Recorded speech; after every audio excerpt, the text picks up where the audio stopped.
Welcome to the first lesson of the series. This is a getting started video lesson where we'll be learning to perform some common tasks right through the keyboard. And here we have the Excel open, so let's get started.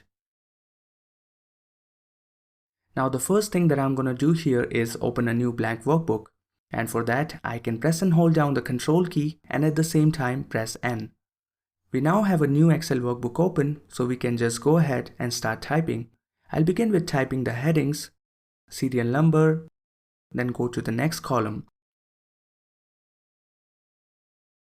Now there are two ways of moving to the next column. One is that most of us use, that is the arrow keys. We use the right arrow key to move to the right column, left arrow key to move to the left column, down arrow key to move to the next row, or up arrow key to move to the previous row. However, there is another key that is much closer to the fingers while we are typing, and that key is the Tab key. So let's press Tab and we are now on the next column. Let's type the value here and again press the Tab key.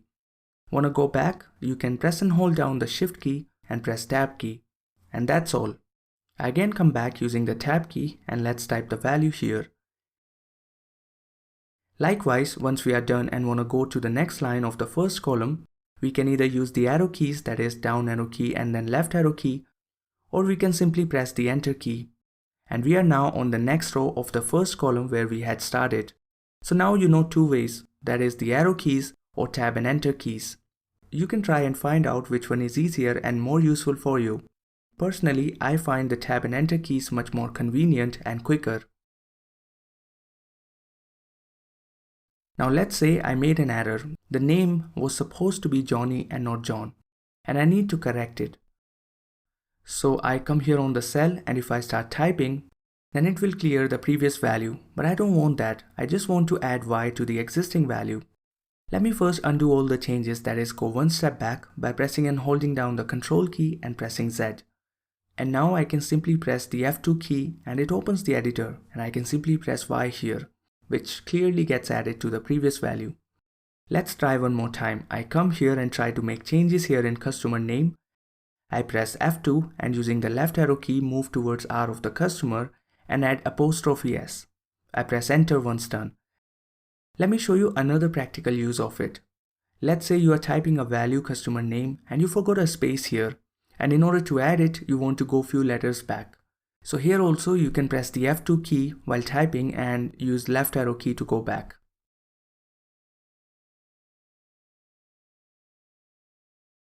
And let's try one more shortcut. That is, I'll hold down the Control key and press A.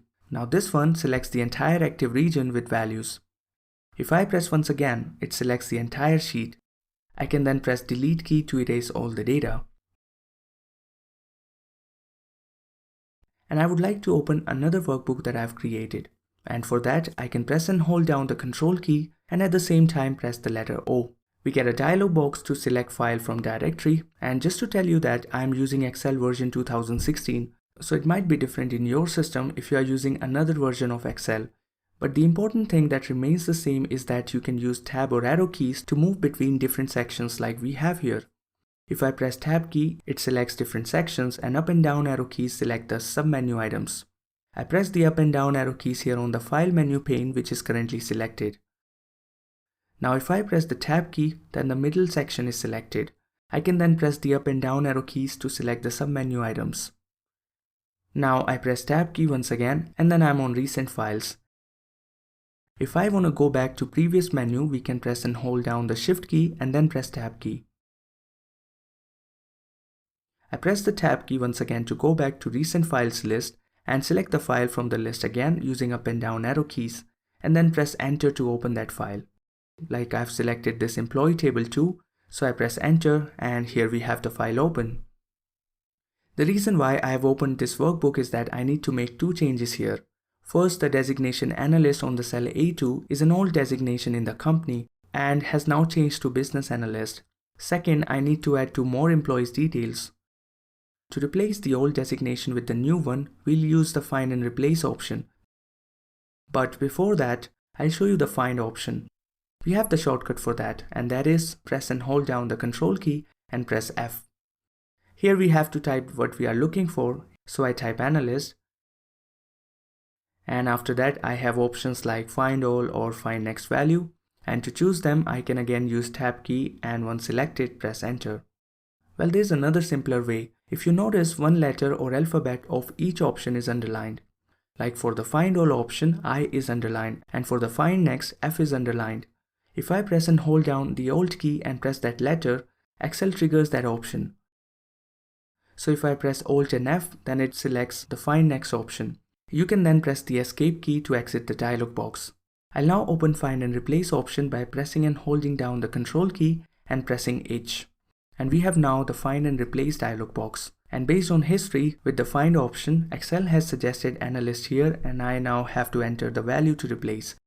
If I want to change the value, then no problem. Like I said earlier, I can press and hold down the shift key and then press tab for the previous option. I input the value here and then press tab for the next option and then input the replace value now. As you can see, we have A underlined for replace all and R underlined for replace. Since I want to replace all values, I want replace all option, which is underlined by the letter A. So I press and hold down the Alt key and then press A. That's it, 7 values were found and replaced. If I check here on the sheet, I can no longer see analyst but only business analyst.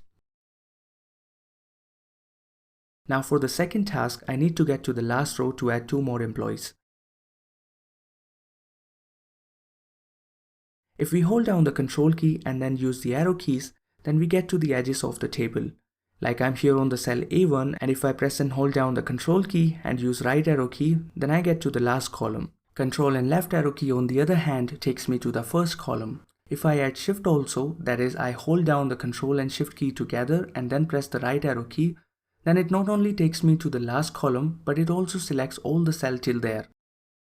In case I want to have more control on the cell selected, then I can use only the shift and arrow keys. I can press and hold down the shift key and repeatedly press the right arrow key until the desired range is selected.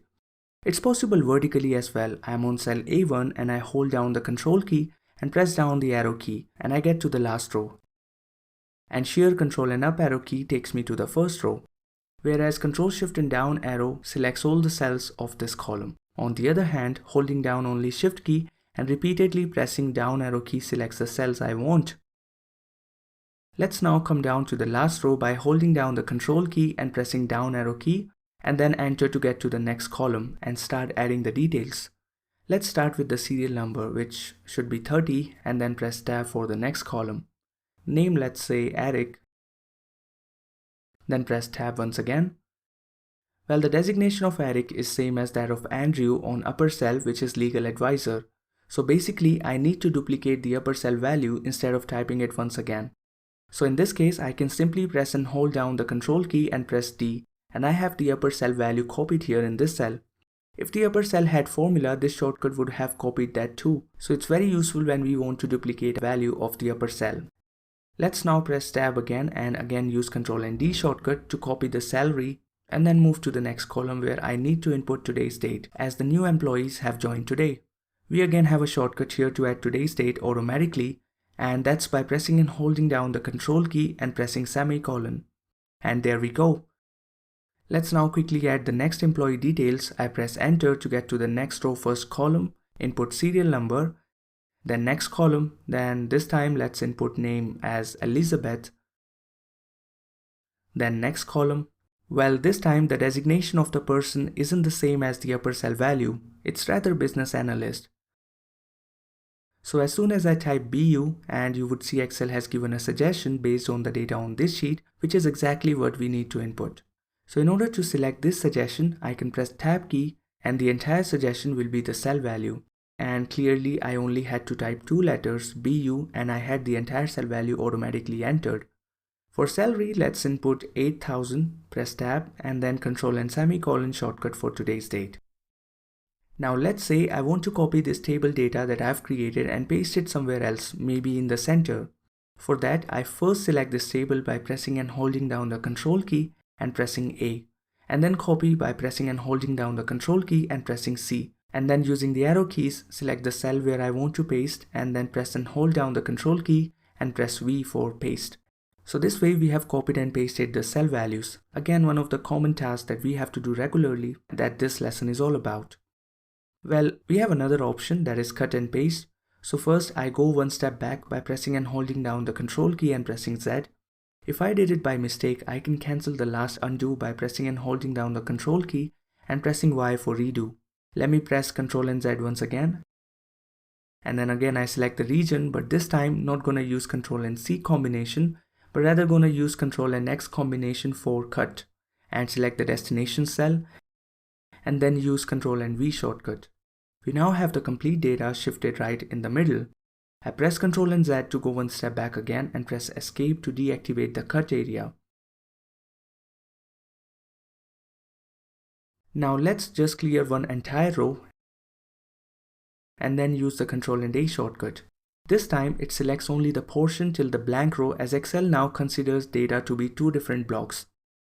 If I press Ctrl and A again, it still doesn't work. If I come down and try it once again, then this time this section is selected and not the upper one. This is where another shortcut comes into picture, that's by pressing and holding down the Ctrl and Shift key together and then pressing the End key.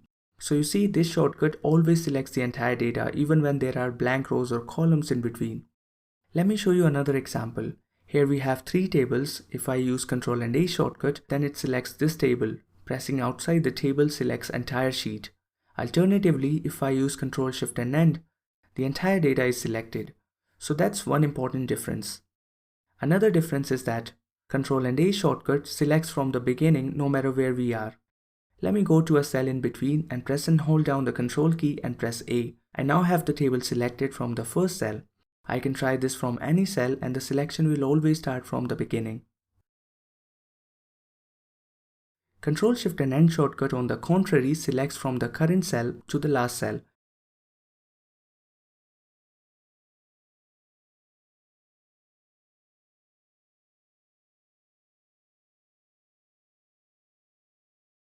Well, in general, Ctrl Shift and End shortcut selects up to the last cell worked upon. If I type some value on, let's say, this cell and even erase it, then even in that case Ctrl Shift and End will select till that cell where we have worked. Hence, it always tries to ensure that all the data is selected and nothing left. Now one last thing before we finish, I need to save the document, and I have two ways for that. One is Ctrl and S, but this option will override the changes on the original file, and if I want to keep the original file and save this one with another name, I can use the Save As option, and the shortcut for that is the F12 key. I just name the file what I want, let's say new table, and then press enter. So we learned these different options which are more useful for editing the data, and this is a very small portion of what all we can do so quickly in Excel. In the later lessons of this course, you will learn more cool stuff such as how to navigate between the sheets, workbooks, cells, or adding or deleting rows, sorting and applying filters, and so on. So see you in the next lesson.